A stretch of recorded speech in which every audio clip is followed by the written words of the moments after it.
I came across this location using Google Earth. Definite looting had taken place, but I also thought that I could see the faint outlines of potential architecture, which was confirmed when I came upon an exposed adobe brick wall.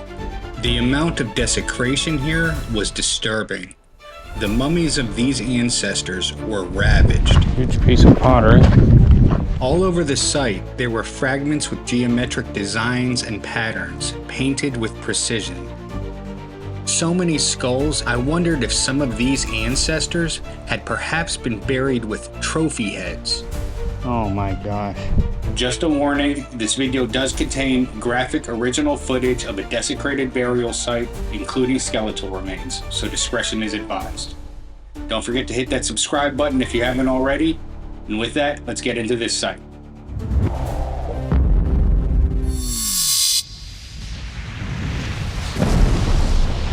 As I was searching for sites to document in the Nazca region in Peru, I came across this location using Google Earth.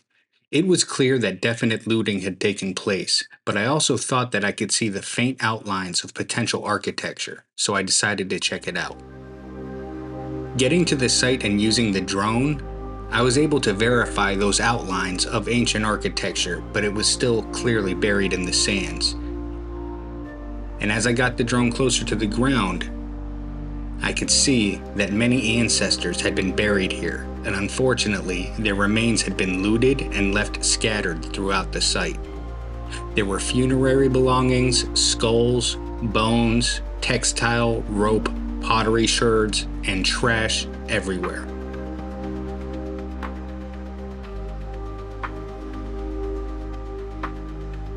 Before taking a closer look, and for the best context possible, I want to first take you to the Chauchilla Cemetery in Nazca, Peru.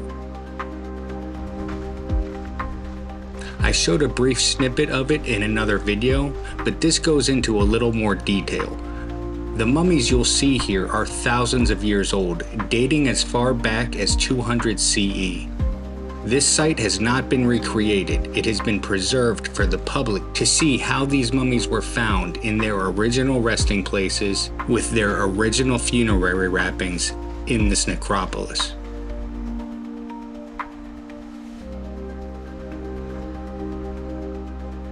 I was apparently the only one to visit the site this day, and so the attendant took some time to walk me through the little adjacent museum, which also displayed original mummies. It's difficult to see because of the light, but he said that this mummy here was a member of the elite class, and you can tell that because of the textile she was wrapped in and the artifacts she was buried with. ¿Por qué esto se ha conservado a estas personas? Por el mismo clima que es seco y no llueve. He explained that due to the climate, these mummies are so well preserved, and added that prior to burial, the bodies would be thoroughly cleaned, including the removal of internal organs, cleaning them, and then placing them back before proceeding with the funerary process.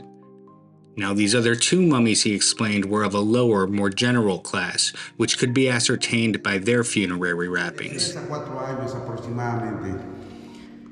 qué lo envolvían con algodón? Porque este era un niño de familia vulnerada, pobre. Ah, los pobres son en la... They were wrapped in layers of cotton and secured with rope, all of which you can see at the burial site that I explored. La posición que ellos tienen es estar mirando hacia el sol. ¿Por qué? Porque ellos creían en el sol, porque para ellos era su Dios. He explained that the mummies were typically placed facing the sun, in accordance with the worship of the sun being the chief deity of the culture. Ellos utilizaban que este es el guarango. Con ellos utilizaban sus accesorios. He also pointed out the native warango tree, which he said that the cultures used to make coverings for their structures, things like roofs. This is a better shot of the warango tree as I was walking up to the museum. He then proceeded to show me the brown cotton that still grows in the region today and was used by the ancients in these funerary practices. Esta fibra. He picked it right off the plant, Esta es la semilla. And after removing the seeds, showed me how the ancients used this fiber to craft their textiles and other goods. Lo trabajaban y hacían el hilo. Y con eso hacían sus tejidos. Yeah. Exacto. Y ahí. Todos. Ya, todo échale. Ya así. Lo tapa. So now that we've seen all that, let's head 60 kilometers away to that unnamed burial site I was currently exploring. As I walked up, I immediately saw the disheveled wrappings of what the bodies used to be buried in.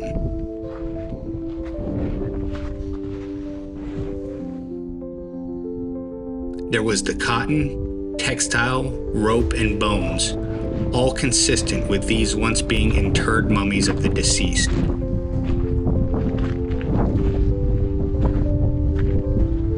Walking through these dunes, I was sure that I was walking over buried architecture. Wow. There's structure under Which was confirmed when I came upon this here, an exposed adobe brick wall.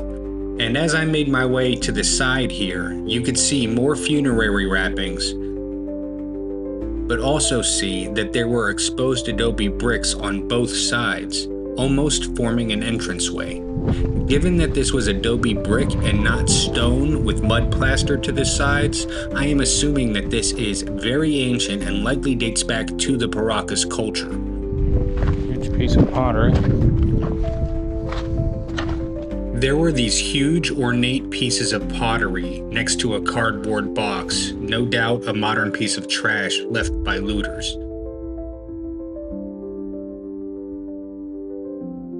This entire location was littered with incredible artifacts and the funerary wrappings and bones of ancestors, which is such an unfortunate and all too common occurrence in these remote regions. There were so many skulls at this site, I wondered if some of these ancestors had perhaps been buried with trophy heads. The belief there being that if an individual is buried with the head of a vanquished enemy, then that enemy would have to serve them in the afterlife. Both the Paracas and the Nazca cultures were known to have performed this ritual.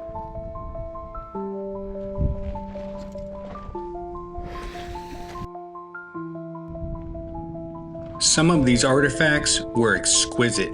Their designs reaffirmed Paracas and Nasca origin to me. You could see more adobe bricks peeking out from the dunes and pieces of wood, likely that huarango tree, being used to help fortify or form some of the architecture that remains unexcavated. Coming across for a better angle, it appeared as if these pieces of wood were laid horizontal, almost like beams across a roof. There was another colorful pottery sherd here as well. All over the site, there were fragments with geometric designs and patterns, painted with precision. Often abstract shapes like triangles, rectangles, circles, spirals, and zigzags are stylized and combined into intricate patterns, and these elements are thought to have held cultural or spiritual significance, potentially representing natural elements like plants, animals, or celestial bodies.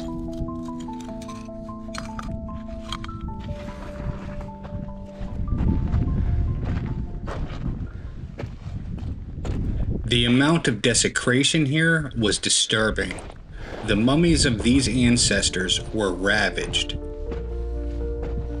utterly destroyed by looters seeking precious treasures. Oh my gosh.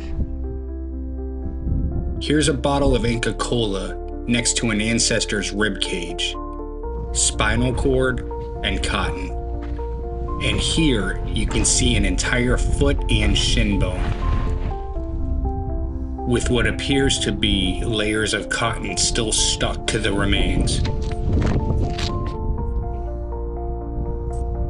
It's hard to see how much history has been destroyed and lost forever. It's very rare to find intact artifacts, so I was surprised when I came across this almost complete funerary jar. You can see that its impressive colors have withstood the test of time for millennia. It's been my experience that at many of these looted burial sites, skulls have been left on display, perched in various positions by the looters.